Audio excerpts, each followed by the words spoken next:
As relações, elas são uma parte da nossa vida, elas não são a nossa vida inteira. Nós mulheres, principalmente, a gente está sempre sendo educada, encaminhada para colocar a relação no centro da nossa existência. Mamilos, mamilos, mamilos. Mamilos. Mamileiros e mamiletes, sejam muito bem-vindos ao Mamilos, o nosso espaço de diálogo de peito aberto. Essa semana eu vou conduzir a conversa aqui sozinha. E aí, amigos? Preciso que você segure aqui na minha mão. Seja o meu parceiro nesse programa. Substitua a Juva Lauer, que está fora. Porque essa semana a gente vai conversar sobre um tema que, se ainda não te interessa, daqui a pouco vai te interessar. A gente vai falar sobre memória, relações antigas e como é que a gente abre espaço para o novo. Não vou fazer isso sozinha. Eu trouxe gente muito boa para fazer isso. Uma pessoa que vocês já conhecem, já aqui abriga a nossa casa, Joyce Bert, seja muito bem-vinda de volta ao Mamilos. A Joyce, ela faz um pouco de tudo, mas eu acho que o que ela faz de melhor é nos ajudar a pensar a sociedade contemporânea onde a gente está vivendo.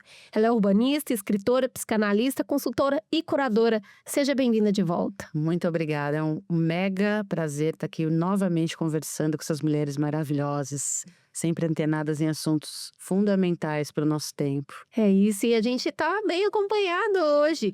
A gente trouxe a Cíntia Cristina Sanches, que é psicóloga clínica, é doutoranda na Universidade Federal de São Paulo, no Departamento de Psiquiatria e Psicologia Médica, também pesquisadora no Instituto de Psiquiatria do Hospital das Clínicas e no setor de amor patológico e ciúme excessivo. Sempre que é fácil, chamam a Cíntia. Cíntia, seja muito bem-vinda ao Mamilos. Muito obrigada. Muito bom estar aqui com vocês. Gosto muito do podcast de vocês, então assim, tô muito feliz. Deixa eu contar um pouquinho para todo mundo aqui do que a gente vai falar. Olha só, a nostalgia, ela tem um poder curioso. Ela nos transporta para momentos que marcaram a nossa história. Elas trazem à tona cheiro, música, palavras e, claro, pessoas. No amor, essa viagem ao passado pode ser tanto um refúgio quanto uma armadilha. O primeiro amor, por exemplo, ele costuma deixar marcas profundas. Algumas são doces, outras são difíceis de apagar. Mas será que essas memórias moldam os nossos relacionamentos atuais de uma maneira saudável? Ou a gente acaba carregando sem perceber expectativas e medos que já não fazem mais sentido? E quando o passado se torna um peso? Quando, em vez de aprender com as dores, a gente vai e cria barreiras que nos impedem de viver o presente? Como é que a gente evita as memórias de relacionamentos anteriores, que essas memórias nos prendam a medos e certezas que nos impeçam de avançar? No episódio de hoje, a gente vai explorar um pouco do impacto da memória e entender como é que a gente usa essas lembranças de uma maneira sustentável, vamos falar assim, né? A gente está na época da sustentabilidade. Então vamos lá, eu queria começar puxando com vocês uma teoria que explora bastante esses conceitos das nossas relações lá no início da vida. Porque as relações amorosas a gente vai ter com os cuidadores, com os amigos e as relações românticas. Embora o nosso foco hoje seja nas relações românticas, tudo começa do começo. Sim. Cíntia, explica pra gente um pouquinho a teoria do apego e como que ela surge pra gente entender como essas primeiras relações com a parentalidade vão nos afetar aí a vida toda. Tá. Então, a teoria do John Bowlby, ela é baseada num estudo que ele fez, que ele quis entender como é a interação dos mamíferos, né? Então, ele fez com primatas, e aí ele foi percebendo a relação entre a macaca com a sua prole, né? E como eles interagiam. E nos estudos ele foi percebendo alguns tipos de relação de apego, né? Que a gente sempre fala apego/afeto, né? Então ele percebeu o seguinte, que existiam três, vamos dizer, padrões, ou o que a gente chama de apegos tradicionais, que é o apego evitativo, que seria a pessoa, no caso, né, a pessoa ou o macaquinho na época, ela evitava a relação materna e a mãe às vezes também. A gente fala do apego seguro, onde tinha um ambiente mais provedor, onde encorajava o macaquinho a dar os seus primeiros passos, a fazer suas coisas individuais e a mãe estava ali para acolher em momentos de necessidade, também para prover alimentação e tudo mais. E o ansioso ambivalente, que horas, eu falo que é o 880. A hora que parecia que aquela mãe estava lá e a hora que parecia que aquela mãe não estava lá. Mas pensando que quando a gente fala de relação, a gente não tem que só pensar no papel de quem cuida, mas de quem é cuidado. Então, isso também vem de uma questão da criação, do próprio macaquinho, né? Ou questões dos instintos, da forma que ele enxerga o mundo. Então, eu falo assim, às vezes a gente brinca, né? Fala assim, eu criei 2 filhos iguais, são totalmente diferentes. Não, você não criou 2 filhos iguais porque eles não são iguais. Então, a relação é uma via de mão dupla. E o Bowlby, ele estabelece esses 3 tipos de apego, que eles são primordiais para desenvolver os laços de apego na fase adulta ou durante todo o desenvolvimento, né? Aí o que você tá me dizendo é, se eu sou criada num padrão que é ansioso, tá sempre de cima, né? Tá sempre, vai acontecer alguma coisa. Ai, meu Deus, presta atenção aqui, presta atenção ali. Ou se é no evitativo, que é te vira e não tem ninguém olhando pra você, aí você vai ter mais dificuldade de criação vínculo.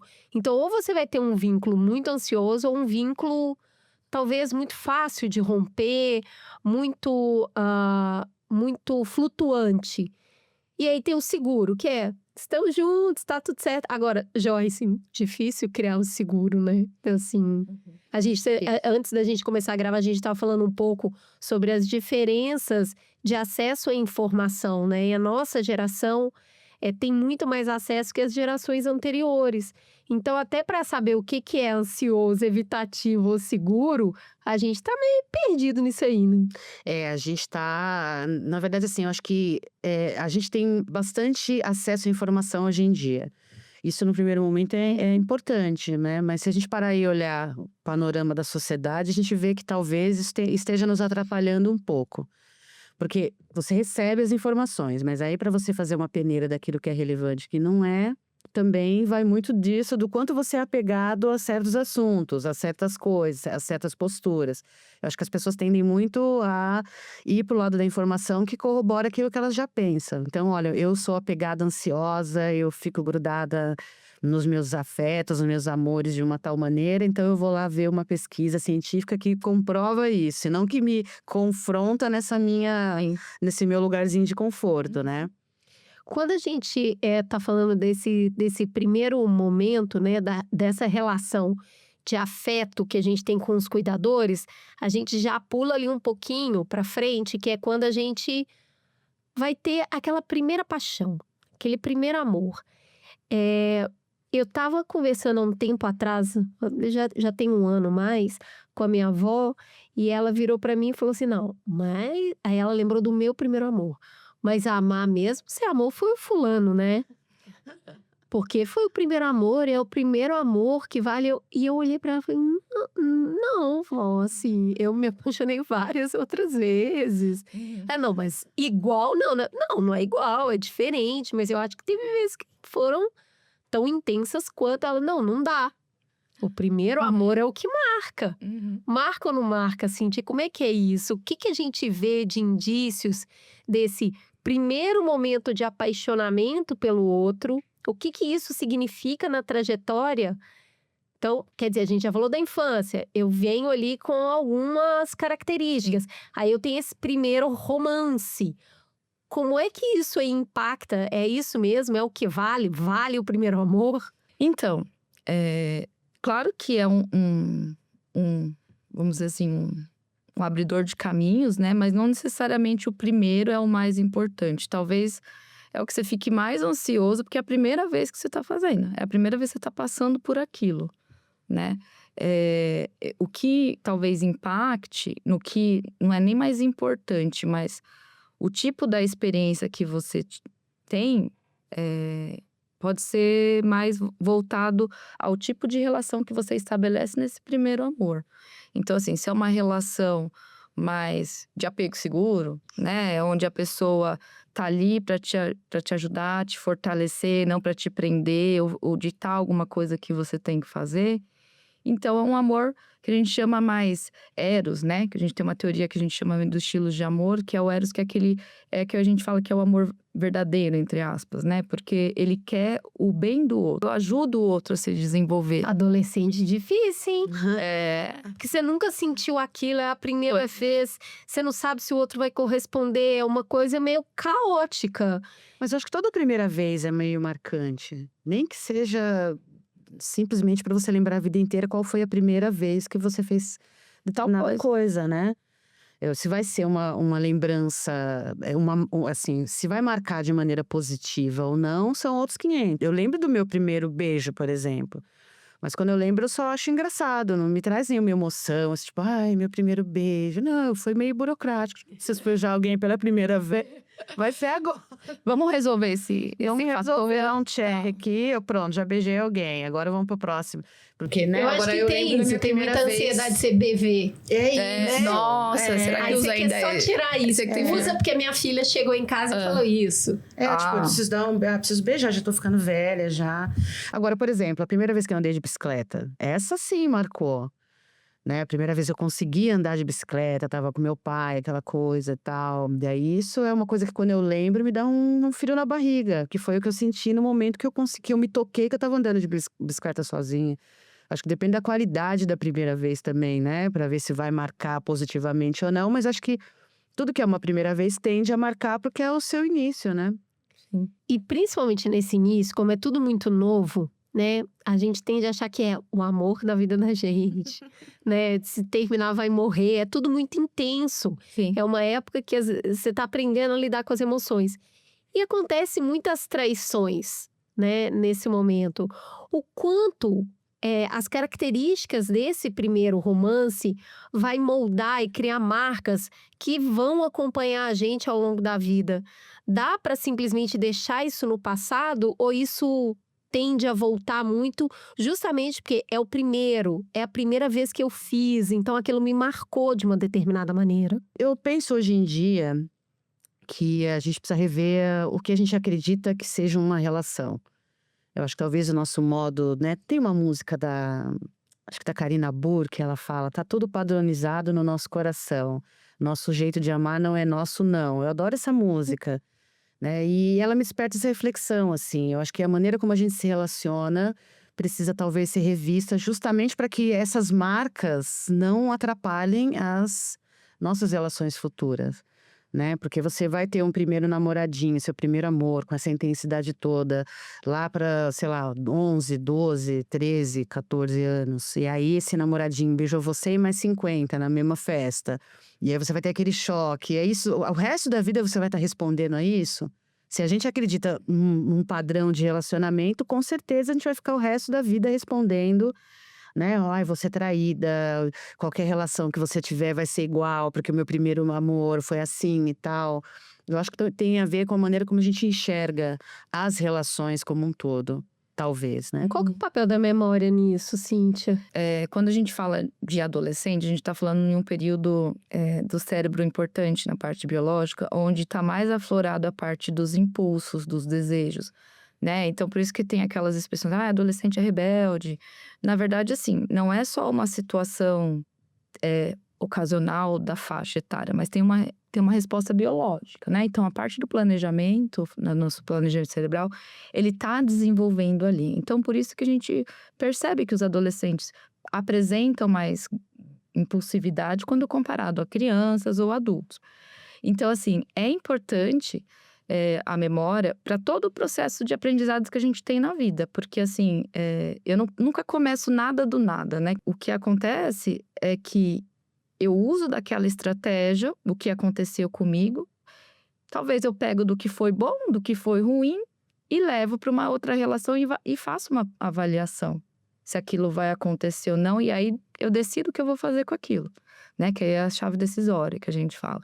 Então, a memória ela é importante para resgatar, eu não quero namorar uma menina assim porque, sei lá, a mãe dela ou o pai dela não deixa dormir junto.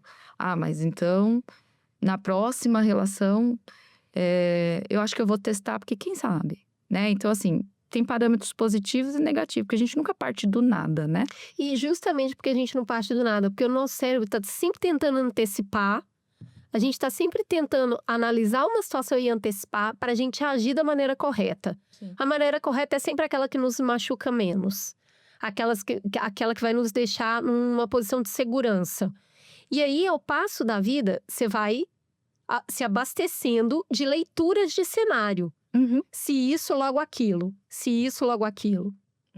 E aí, parece que a gente acaba se relacionando com pessoas semelhantes, embora você possa mudar de cidade, você pode mudar de planeta. Você fala, gente, mas olha isso que eu tô fazendo, e principalmente entre mulheres, tem muito uma expressão que é, ela tem o dedo podre, coitada.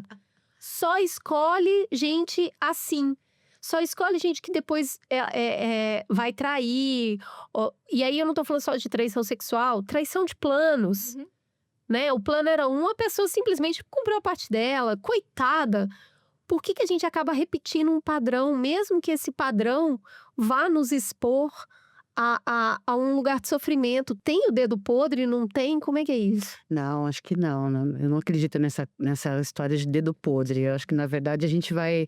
Eu acho que quase tudo que nós fazemos, né, enquanto seres psíquicos, biológicos, sociais, políticos que nós somos, né? Eu acho que tudo isso vai se articulando de uma certa forma e pautando as nossas reações. Então, acho que quase tudo que a gente faz é inconscientemente voltado para nossa autoproteção. A gente se protege o tempo inteiro. A gente não quer sentir dor ou não quer sentir novas dores. Então, essa questão do dedo podre, por exemplo, pode ser justamente, olha, esse aqui, ele vai me… ao que tudo indica, ele vai me causar sofrimentos que eu já conheço e que eu já sei administrar. Então, eu vou nesse. É muito instintivo, não é nada que fica premeditado na cabeça, né?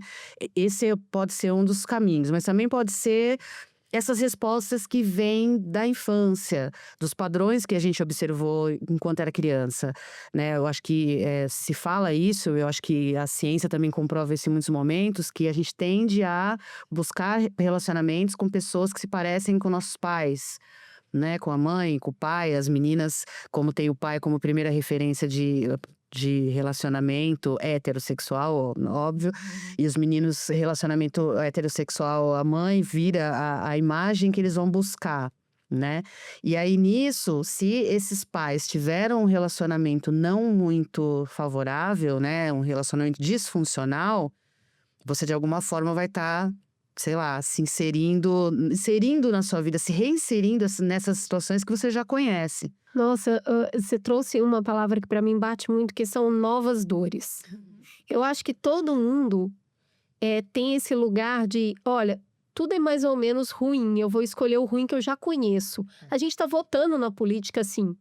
Eu vou votar então eu já conheço. É a chamada zona de conforto. Sim. Exato. Eu sempre falo, a zona de conforto não é confortável. Isso, esse só já conhece. Exato. Eu estava assistindo uma entrevista com uma psicóloga americana. Ela falou um negócio que explodiu a minha cabeça.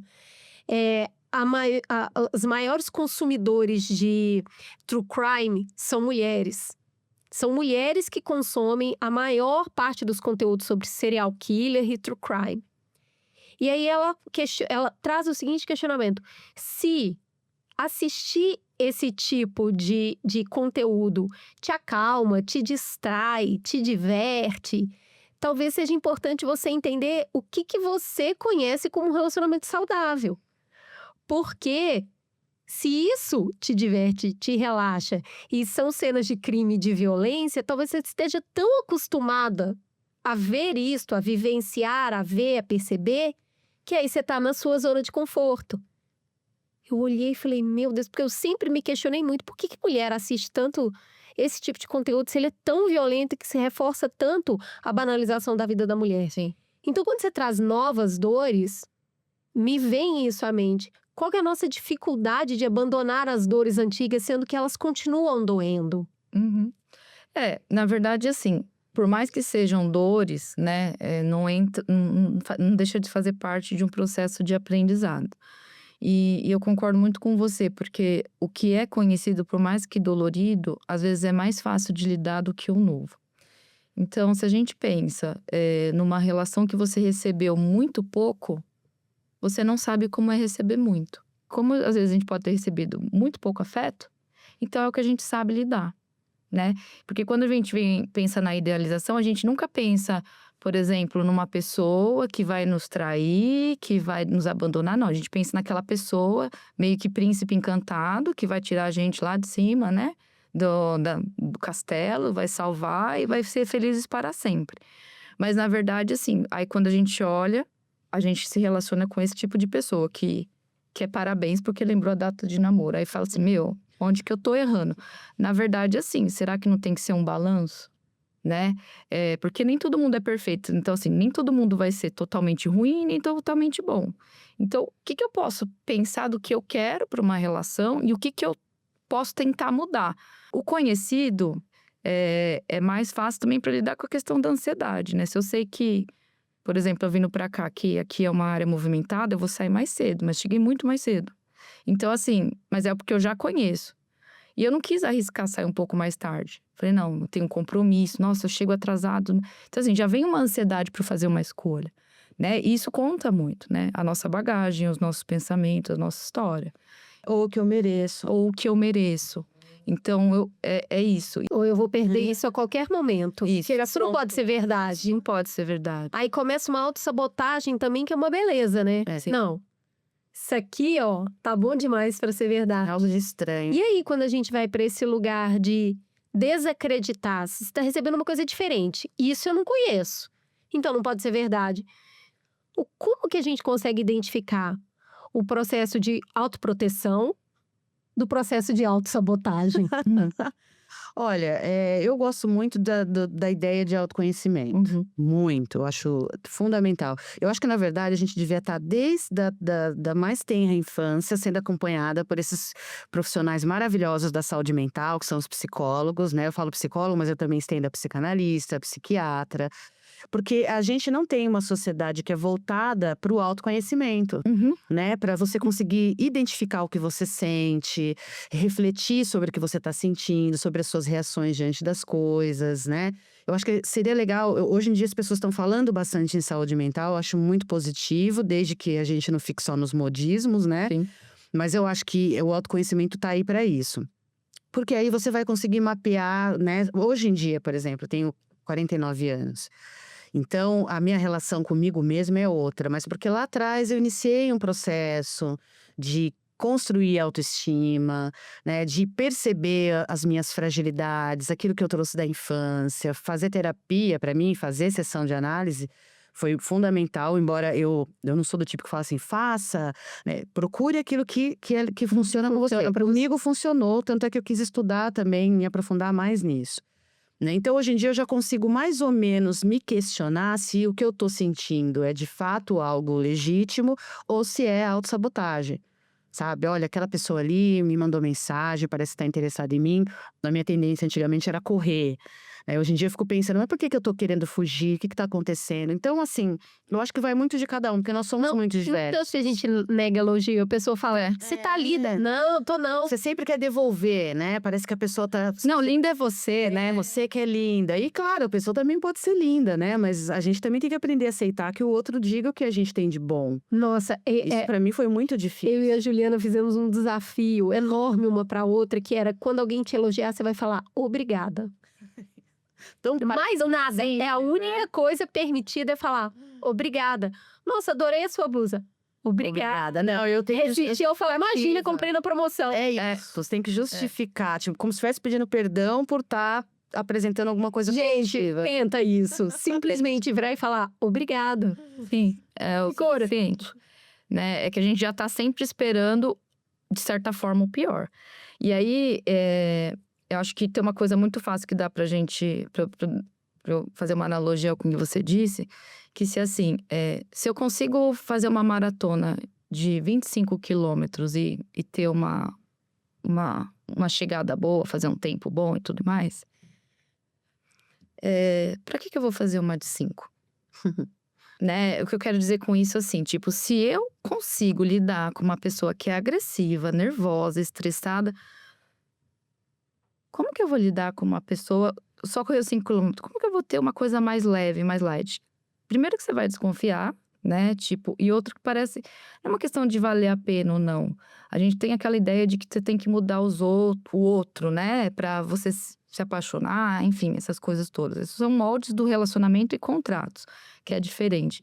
Mas eu vejo muito assim, que a pessoa, ela tá tanto na zona do perigo, né? Tanto no extremo, que quando tem alguma coisa mais tranquila e mais leve, ela não tem aquela mesma empolgação, porque o desafio é menor, né? Quando eu falo desafio, não é só uma coisa de adrenalina, Não, mas assim, tipo, tá muito fácil. Então, assim, eu já vou pro mais difícil, porque qualquer coisa que eu conseguir é lucro. Mas quando você já consegue o lucro, você fica, meu Deus, e agora? Que bom isso, né? Então, assim, a pessoa ela tem que se acostumar também o que é bom. E sem contar que, assim, acho importante a gente lembrar que tudo que a gente pensa, né, e a gente assiste e consome sobre amor, ele sempre está associado ao sofrimento e não um amor saudável. E agora tem uma coisa boa no que você tá falando, que é esse relacionamento que dá trabalho, ele ocupa muito tempo, Sim. né? Eu tô sempre pensando, será que vai dar certo? Onde que a pessoa tá? Como é que eu vou gerenciar a pessoa a partir do ciúme ou da ausência? Ele ocupa um espaço enorme. E aí tem essa adrenalina do viver. Sim. Agora tem uma coisa interessante, que um relacionamento onde o outro não te dá tanto trabalho, a vivência com o outro não ocupa tanto espaço, o que você vai fazer com esse espaço? Eu vou te responder. A pergunta de R$1 milhão. Então, aí você vai ter que lidar com as suas dores. Oh, não! Ah, não, pelo amor de Deus. não! Porque aí eu vou ter que lidar com a minha existência. A psicanalista vai falar isso melhor do que eu, claro que eu não sou psicanalista. Porque assim, quando eu falo isso, eu tô, né, pensando na minha abordagem, assim, você vai ter que lidar com os outros papéis da sua vida. Porque aquilo não vai ser mais o foco. E às vezes as pessoas, elas entendem que quando você você ama a pessoa, quando ela é o foco da sua vida. Só que assim, se ela for o foco da sua vida, você não come, você não trabalha, você não faz nada. Então, assim, você vai ter que lidar com as outras coisas, você vai ter que aprender a lidar com as ausências, você vai ter que lidar com as suas próprias escolhas, e não só o outro decidindo ou fazendo porque o outro vai estar no churrasco de família ali para comer a macarronada com frango. Então, assim, ele te escolhe, ele falou, não, todo domingo, então não precisa escolher se eu quero ou não, só vou. Então, assim, poxa, mas eu queria ir pra casa da minha amiga, vai ser legal. Ah, não, mas isso vai me dar trabalho, então eu vou. Então, assim, você sai também da zona de conforto, igual eu tava falando. Totalmente. Você tem que olhar para si. Porque é isso que eu estava falando, que eu comentei logo no começo, né? A nossa maneira de enxergar os relacionamentos. As relações, elas são uma parte da nossa vida. Elas não são a nossa vida inteira. Nós, mulheres, principalmente, a gente está sempre sendo educada, encaminhada para colocar a relação no centro da nossa existência. Então, sem a relação, você não é nada. Acho que isso também impacta quando a gente desfaz uma relação, seja de amizade, seja de amor. Você sente um vazio terrível. Esse vazio é o quê? É você, né? E o que esse vazio representa? Quem é você? Né? A relação é uma parte de um todo que você é. Você é uma profissional, você é uma mãe, você é uma mulher, você é uma artista, você é uma estudiosa, uma pesquisadora.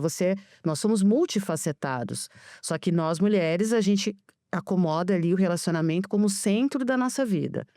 Né? E aí eu tenho essa impressão, posso estar enganada, mas assim, quanto mais isso gera em nós um traço de controle. Nós mulheres, a gente tem uma tendência a se tornar controladora, justamente porque a nossa vida gira em torno desse relacionamento, ou eu controlo isso, ou isso vai escapar, e aí quem sou eu?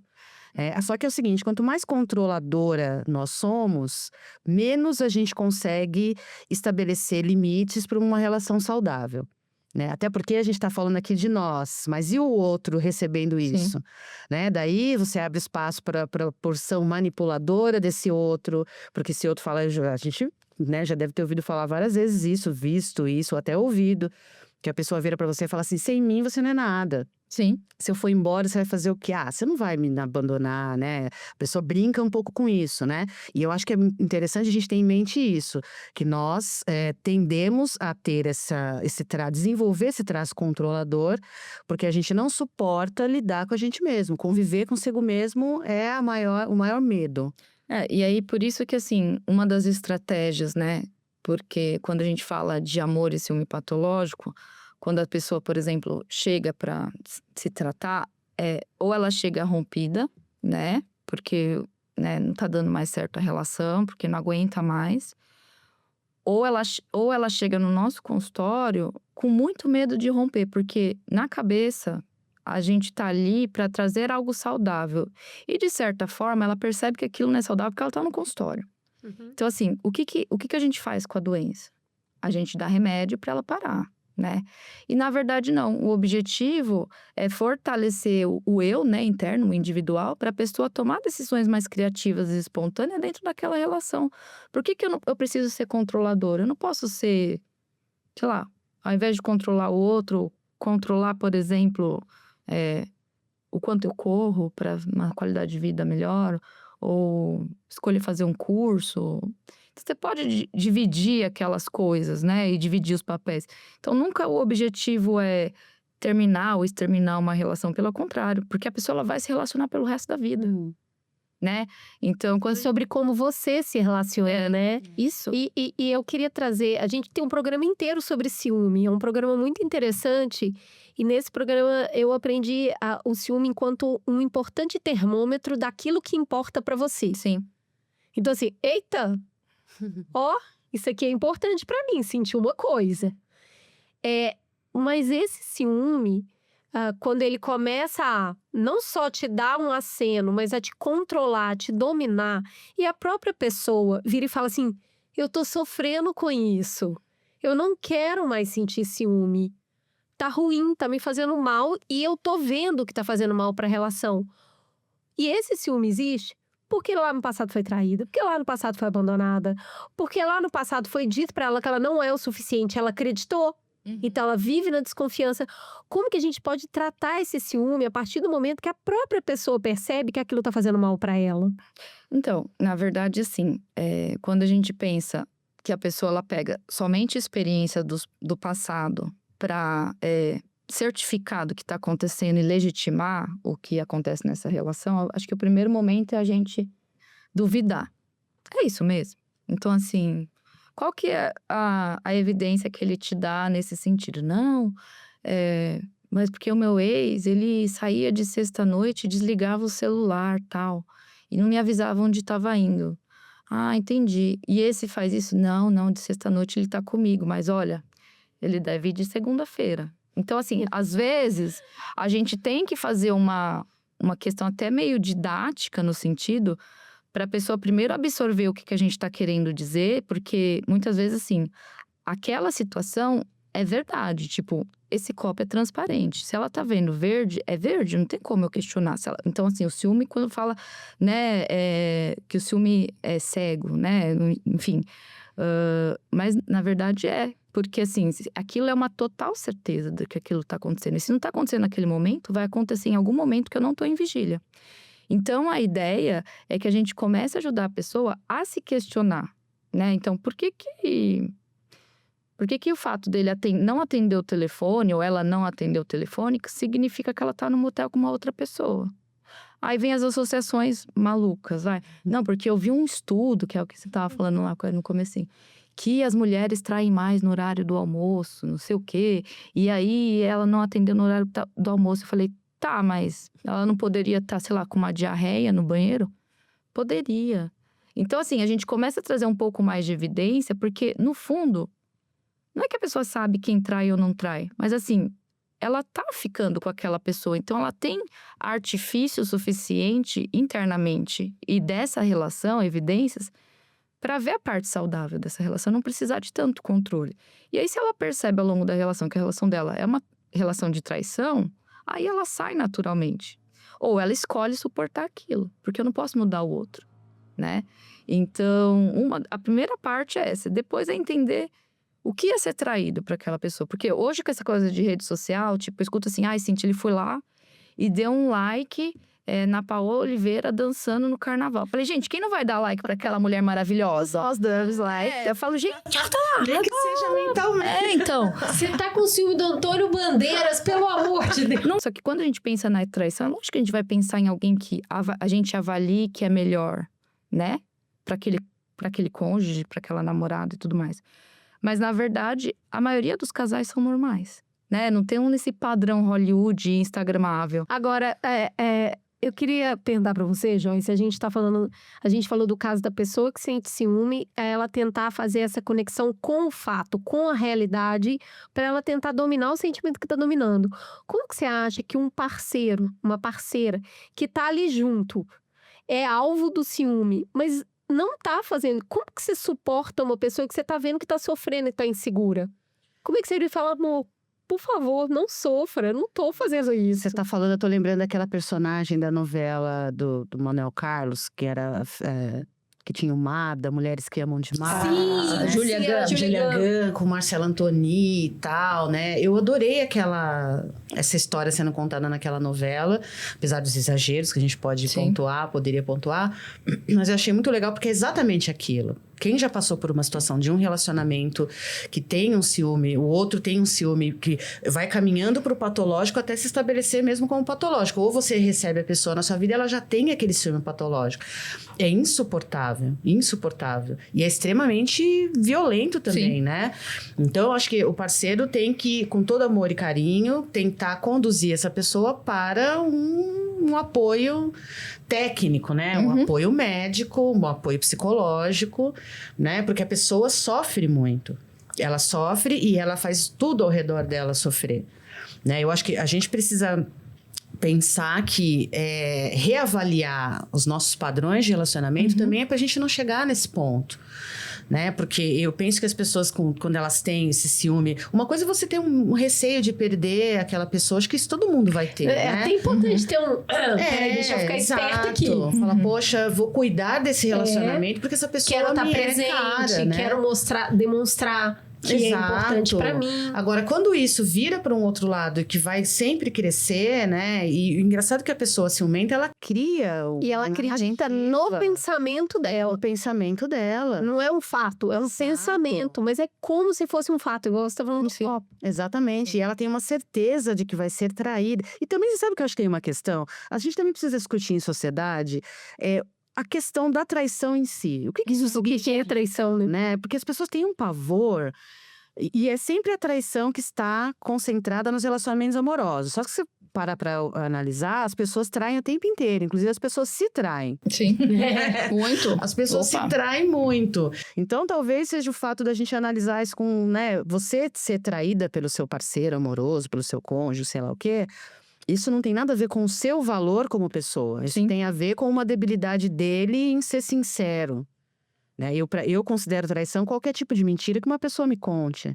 Ela pode ter uma abertura, chegar e falar todas as coisas que for necessário, né? De um jeito que não vai impactar negativamente, ou até vai, mas até um certo ponto. Né? Então, essa liberdade de se expressar com quem você se relaciona, seja parceiro amoroso ou qualquer outro tipo de relação, vai fazer uma profilaxia da traição. Parece que tá muito ligado à carne, né? Mas eu acho que tem uma coisa muito ligada aos planos. Exato. E eu decidiram ter filhos juntos. Aí a gente decidiu que a gente ia fazer metade das tarefas. Você não tá fazendo a sua parte, você tá traindo Exatamente. o plano que a gente tem uma fez. traição aí, né? Você não cuida da casa. Você falou, acho que foi o Fábio Porchat que terminou uma relação porque a pessoa queria ser mãe e ele não queria ser pai. Ele foi lá e pôs um ponto final na relação. Eu achei isso tão maduro, tão realista. Ele entende os limites dele, então ele vai lá. Agora, imagina que ele ficasse cozinhando, né, em banho-maria, os desejos dessa mulher. Isso é uma traição. Isso seria uma traição. Sim. Então, tem muitas formas de uma pessoa te trair. E de você se trair, porque quando você também tá enxergando que um relacionamento, uma parceria não tá funcionando e você insiste naquilo, você tá mentindo pra você mesmo, porque você não está satisfeito. Mas aí refaz o acordo, né? Pode refazer, mas desde que você assuma pra você que você está colocando as coisas num termo que tá mascarando o que realmente tá acontecendo ali. Então, reavaliar isso também, porque no fringir dos ovos, a traição, ela fala mais sobre a pessoa que trai do que sobre o seu valor, sobre aquilo que você é, né? Por mais que doa. Eu sei que, né, você fala, poxa, a pessoa, né, me traiu, saiu com outro tal. Mas eu acho que as pessoas têm feito um estardalhaço muito grande. Eu acho que muito do que a gente tem conversado hoje, principalmente em relacionamentos heterossexuais, são que as mulheres estão se sentindo muito traídas pelos parceiros a hora que elas conseguiram perceber o tamanho da carga mental que elas carregam, né? Então, peraí, sou eu que tô fazendo tudo, agora que eu percebi. E tá acontecendo muita mágoa dentro das relações por isso, porque, não, peraí, tem uma traição no acordo aqui, eu tô carregando muito mais, tá muito pesado pra mim. E eu acho que a gente tá falando pouco disso no sentido de traição, né? E tá falando muito dessa traição carne com carne, que eu acho que a gente ainda vai muito pra esse lugar do pertence, né? Isso me pertence, então não pode ser de outras pessoas. Embora, tá aí, temos um programa sobre relacionamento aberto, Enfim. sobre, né, acordos que também precisam ser feitos ali. E existem traições, né? Isso que eu aprendi. Dentro de poliamor, relacionamentos abertos, Não é também assim, tem suba-oba, acordo. Que muita gente Então, também acredita, tem né? traição, é de outra natureza. Agora, mais pra gente caminhando pro final, eu queria perguntar pra vocês como é ali, depois você já ter vivido várias relações, depois de você ter experiência na vida com relacionamentos amorosos, como é que essa bagagem não se torna um peso? Como é que a gente abre espaço pro novo? Porque o novo não é confortável. Por que eu deveria abrir? Eu escutei uma pessoa trans falando uma coisa que, assim, explodiu minha cabeça. Eu não sou mais feliz porque eu assumi a minha identidade. Eu sou mais pleno. Mas a minha vida é muito mais difícil, Uhum. né? Eu tenho que lidar com a minha família, eu tenho que lidar com a sociedade. Só que se eu não fizesse isso, eu ia morrer. Sim.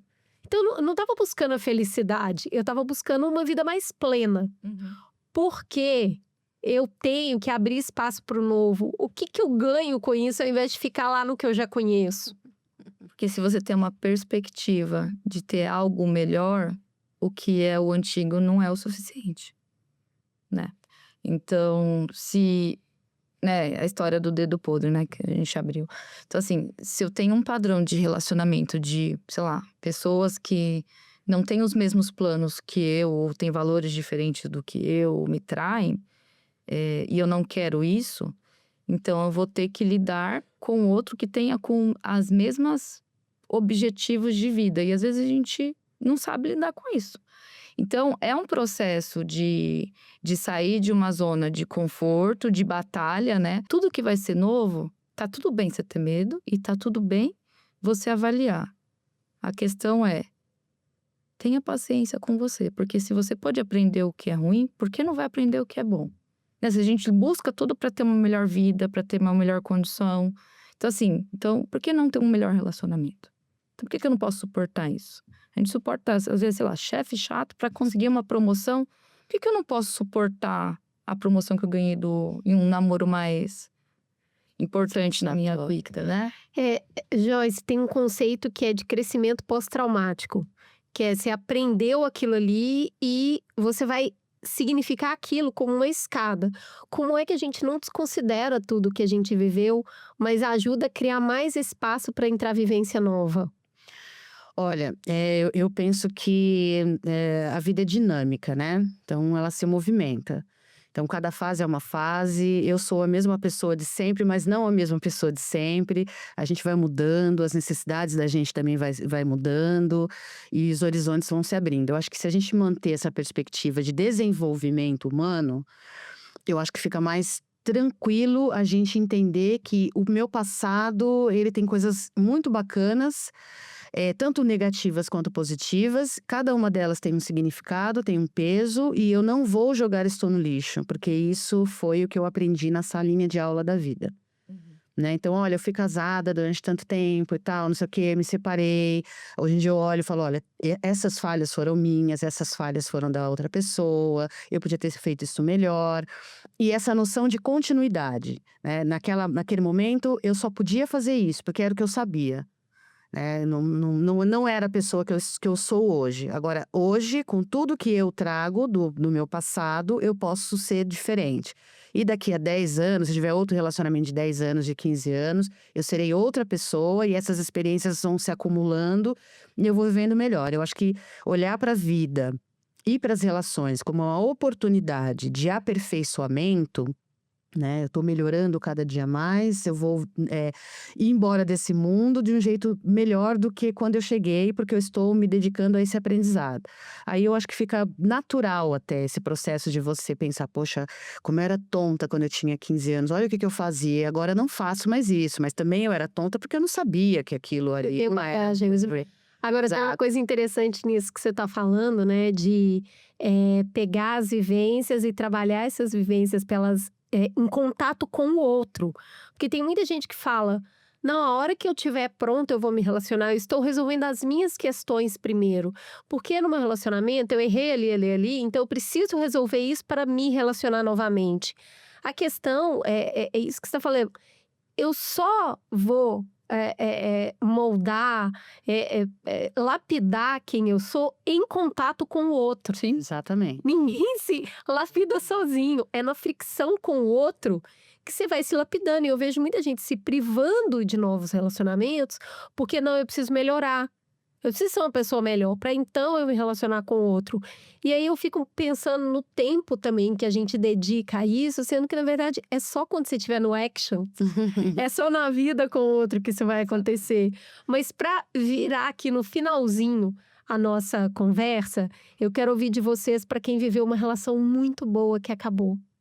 Seja porque parceiro morreu, seja porque a relação era ótima, mas eu queria ter filho, o parceiro não.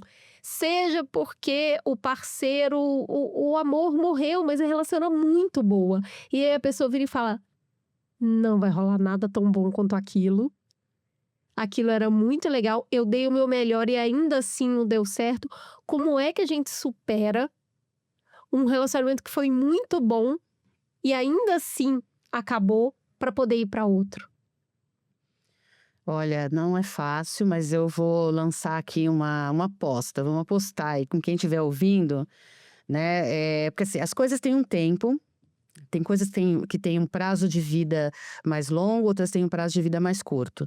Isso não significa que elas são dispensáveis, ou que elas foram ruins, ou que as pessoas fracassaram. As coisas tinham tempo de vivência, você viveu aqui. Ainda mais a gente tá vivendo pra caramba, né? Exatamente. Você viveu aqui, olha, eu tive um relacionamento de 5 anos. Era o tempo que esse relacionamento precisava para ensinar você muitas coisas que você aprendeu, e inclusive muitas coisas que você sequer sabe.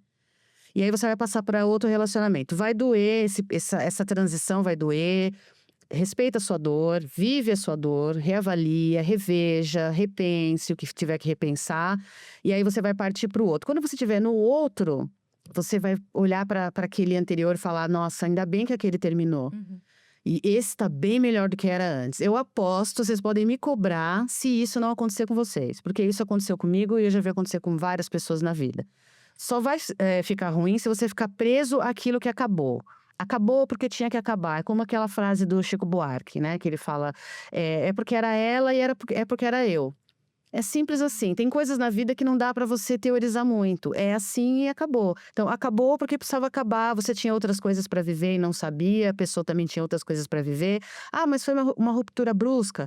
Ah, mas foi uma ruptura mais calma. Não importa o jeito que terminou. O que importa é que terminou e te abriu espaço pra algo novo, que vai te mostrar uma outra faceta de você mesmo e que vai te levar para um outro momento de alegrias e felicidades e aprendizados e tudo mais. E vai ser legal, te garanto. Se não for, pode me cobrar. Cintia, a gente ainda tem o creme de la creme do contemporâneo, que são as redes sociais. Sim. Que ficam te trazendo aquela pessoa que você tá tentando esquecer, você nem queria ter largado. Largou. Silencia. Aí você tá tentando ir pra frente. Mas essas memórias do que era bom estão te prendendo. Como é que eu faço? Como é que eu faço com esse retorno eterno das redes sociais? Então, eu acho que a primeira coisa é você, né, sei lá, tô tentando me relacionar, e aí a gente vê, por exemplo, que um ex ou uma ex começou um relacionamento novo. Aí já dá aquele checkmate, né? Tipo, ele já passou na minha frente. Então tem muita coisa da disputa. Nem gostava tanto assim de mim, porque já tá com Já outro. tá com outra. Então, assim, no próprio discurso pra lidar com. Não é nenhuma troca, né? Porque você acabou na troca. Mas, assim, já é se autodeteriorando, né? Então, assim, tá, acabou porque não rolava mais, a gente já não tinha mais tanta intimidade. E acabou por isso. E ele conseguiu ter alguém novo. Eu não vou, sei lá, fazer a bonita camponesa e falar assim: nossa, eu espero que ele seja feliz. Não, são poucas pessoas que conseguem isso, né? Porque às vezes as pessoas chegam no consultório: não, eu quero muito que ele seja feliz. Ah, é? Mas você tá falando o cara que te traiu, que roubou o seu patrimônio, você quer que ele seja feliz? Falei assim: vamos lá. Você quer que ele seja feliz? Não, não quero. Falei, ai, tudo bem? Falei, tô tudo ótimo. Estranho seria se você quisesse que ele prosperasse na vida, né? Então, assim, você assumir também que você tem seus próprios fantasmas. E tá tudo bem você ter raiva do outro por ele ter te traído, né? De ter quebrado aquele pacto. Não dá pra higienizar tanto assim as relações, né? As reações humanas, deixa rolar. É porque a gente tem aquele estereótipo do amor, que o amor dá conta de tudo. E o amor não dá conta de 10% da nossa vida. Pensando em questão de necessidades mesmo, biológicas, financeiras e tudo mais. Então, assim, o outro seguiu a vida, que bom, ok. E o que eu estou fazendo para seguir a minha, né? Então, assim, tentar se descolar. Porque, assim, é impressionante. Você termina, alguém te manda um print do Instagram. Nossa, Ou alguém fala, ó, vi seu ex com fulano. Aquilo já te faz assim, meu Deus, não sei o quê. Será que... Gente, acabou. mas eu tenho uma dica boa pra isso. Qual? Compartilhe o desconforto. Vira pra pessoa e fala, o que você tá esperando de mim a partir do momento que você me conta isso? Sim. Maravilhoso. Por que você tá me mandando esse print? Não entendi. O que você espera de mim? Não, então, por que você tá vivendo a minha relação? A minha ex-relação. A minha ex-relação. Por que você se apegou tanto a ela? Sim. Não, às vezes é uma pergunta sincera. Mas por que você tá me contando isso? Por que você acha que eu preciso saber isso? Uhum. E deixa... Achei ótimo. Eu achei maravilhoso. Achei ótimo. Porque sempre vai ter um cristão pra te falar. Vai. Do outro, o outro tava em tal lugar. Olha o que o outro postou. A gente tá numa época que as pessoas projetam muito as angústias dela no outro, né? Então eu vejo que nas redes sociais, tipo, fulano não sei quem traiu fulana. Aí todo mundo tem uma raiva, assim, aquela coisa e tal. Porque na verdade você tá pegando tudo que você viveu, sempre sobre a gente. Jogando, é sempre sobre a gente. Sim. Então acho que as pessoas precisam também prestar atenção nisso. Não viva a vida do outro. Não vai ficar mandando print pra coleguinha, né? Se pergunte antes, por que você tem necessidade de jogar na cara da pessoa algo que nem ela tá querendo ver, que ela não te pediu, ela não... Não, compartilha. Isso, retorna. Falei, ainda viu sua vida. Devolve ou oferece. E aí, assim,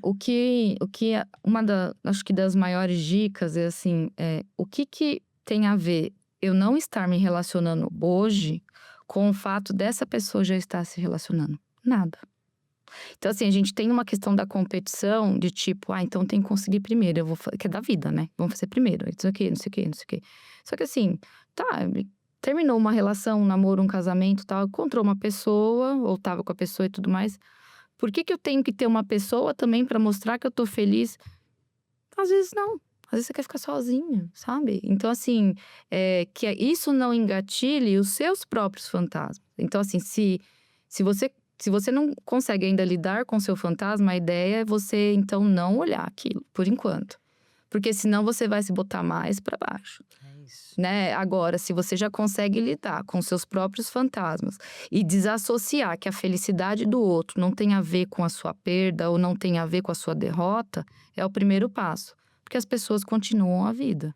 A gente brinca, né, que o luto é para quem fica e não para quem morre, né? Então, assim, se toda vez eu ficar falando, tipo, ele era tão bom, não sei o quê, eu nunca mais vou ser feliz como era, então você nunca mais realmente vai ser feliz como era, porque você não tá dando a oportunidade disso acontecer na tua vida. O Dunker tem um livro que chama Lutos Finitos e Infinitos, que eu achei muito bonito.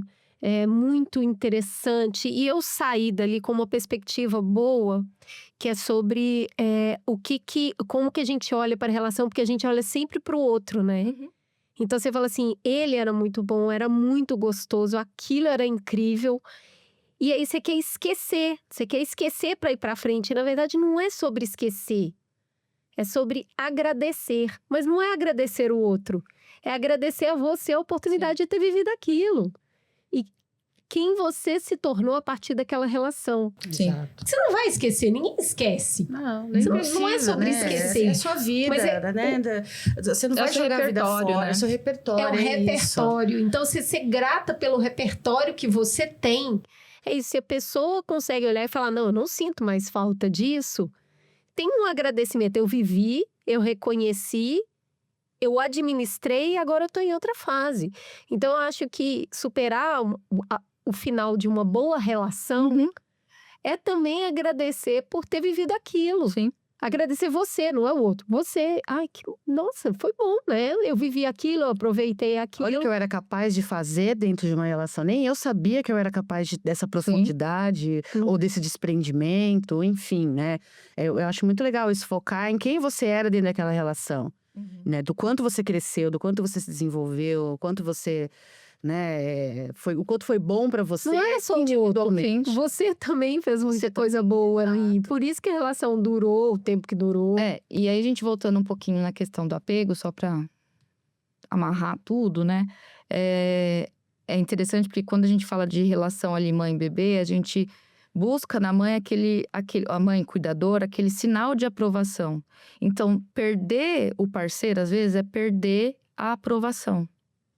Então, automaticamente, o cérebro, vamos dizer assim, o inconsciente, enfim, fala, você foi reprovado, né? Então, assim, por que tem que ser essa a resposta? Porque não pode ser outra coisa. Não é que você foi reprovado, sei lá, você subiu de série. Ou então, tipo… Foi pra outra fase. Foi pra outra fase. Já matou o chefão, né? Agora já pode ir pro outro jogo, né? Então, assim, a gente… depende muito do outro para se espelhar, e, né, que é o que você estava falando, e para afirmar o que a gente está fazendo de certo ou não. E a gente se apaixona por isso, né? Porque, de certa forma, é feito com carinho, né? Quando um relacionamento é saudável, com respeito e tudo mais. Então, é muito difícil se desvincular algo bom. Estranho seria se fosse fácil se desvincular algo bom. Porque aí eu ia falar, esse eu tenho um problema. Eu acho que se deixe apaixonar por quem você era naquela relação. Sim. Não só pelo outro, né? Se apaixone por você mesmo naquela relação e saiba que tem oportunidade de fazer isso pra frente. Bom, eu espero que esse programa tenha incomodado todo assim. Eu espero que a gente consiga olhar para as nossas relações e entender se a gente tá abrindo espaço pro novo, inclusive nas relações atuais. Não é só né, terminei, vou começar ou não uma nova relação. Porque, sei lá, uma relação que já tem 10 anos, as pessoas não são mais as mesmas. Exato. Mas às vezes você tá respondendo a um comportamento que o fulano tinha há 6 anos atrás. E o fulano já tá em outra. É verdade. E às vezes cobra o outro porque responde há 6 anos atrás. E não vai responder mais, gente. Eu odeio, tipo, mas você não era assim. Ainda bem, Exato, né? Agora eu sou de outro jeito. Sim, né? Tem muita gente que fala assim, mas lá no início do Mamilos, vocês… Mas tem 10 anos, não tem como eu ser a mesma pessoa. Não tem como. É isso, gente, a vida evolui, tudo anda pra frente, tudo se move, só pedra que fica parada e mesmo assim relativa, né? Porque se você chutar, a pedra sai rolando, se dependendo do Não tamanho espere dela. ser chutada, né? Não espere ser chutada, exato. Como Se diz a envolva música pra do uma Raul, prova. como as pedras imóveis na praia, eu fico ao seu lado, sem saber os amores que a vida me trouxe e eu não pude viver. Nossa, Olha aí, não pode falar, não tem mais o que falar. Raul é Raul, né? Raul é Raul, cara. Nossa Toca Raul, Senhora. então. Eu fiquei o tempo inteiro aqui pensando na música Maçã, né? Sim, Porque sim. tem muito a ver com Que isso Raul que a gente tá também é falando. Mas loucura. essa foi matou a prova. A gente nem combinou, né? Você Nem falou combinou. pedra, deu super certo. Gente, eu tô aqui só assistindo, como vocês podem perceber. Gente, muito obrigada, Joyce. Sempre uma delícia ter Cíntia. Volte Obrigada a você. sempre. Eu adorei Volto a conversa. sim, só chamar. Eu tenho estabeleci um apego seguro. Olha, uma Com a Joyce também, pronto. Apego seguro aqui, Olha, gente. relações saudáveis. É isso, gente. Eu espero que esse programa possa falar um pouco com o seu coração e te convidar para abrir espaço para o novo, assim como essa conversa. Gostou? Compartilha, joga pro mundo, pega o videozinho, manda pra amiga, manda pro… Não, pro esse não. Manda pro futuro. É isso aí. Muito obrigada, um beijo e até semana que vem.